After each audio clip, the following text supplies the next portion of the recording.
jaaliyadda Soomaalida ee dalkani Koonfur Afrika Somali Community Board of South Africa ayaa si diiran ugu soo dhaweysay gegida diyaaradaha ee Tambo International Airport. Safiirka Soomaaliya oo fadhiya dalkani Koonfur Afrika ee dhawaantan loo soo magacaabay kadib markii diyaaradii uu la socday safiirka ay soo caga dhigatay abaari 12 duhurnimo ee saacada dalkani Koonfur Afrika.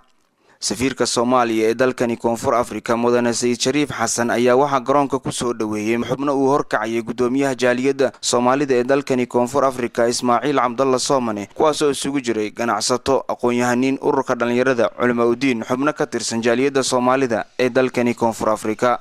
safiirka oo u warameeyay TV-ga caalamiga ee Universal TV ayaa sheegay inuu aad ugu faraxsan yahay soo dhaweynta heerka sare ee loo sameeyay. aad ayaa ugu faraxsanahay in muddo dheer kadib riyadaad ku riyoonayseen iyo himiladaad idinku aad ku hayseen maskaxda inay dhawowday oo aad muddo dheer safaaradaad sugayseen oo aad abuurteen oo aad idinku u doodi jirteen inay dhawowdo. intaasi kadib ayaa waxa safiirka loo sii galbiyay hotelka Noor International halkaas oo qada sharaf loogu diyaariyay waxaana xusid madan hotelkaasi uu iska leeyahay ganacsada Soomaaliyeed.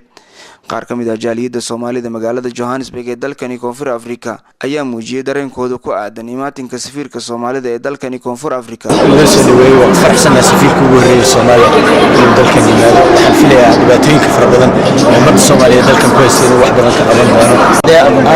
waxaan aad iyo aad ugu faraxsanahay soo dhaweynta la soo dhaweeyay safiirka Soomaaliyeed oo loo soo magacaabay waddanka Koonfur Afrika.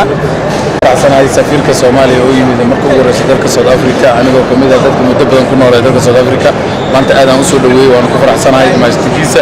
waxaan halkan in soo dhaweeyo safiirka Soomaaliyeed arintani waa arin aad farxad ugu leh ummadda Soomaaliyeed ee ku nool South Africa.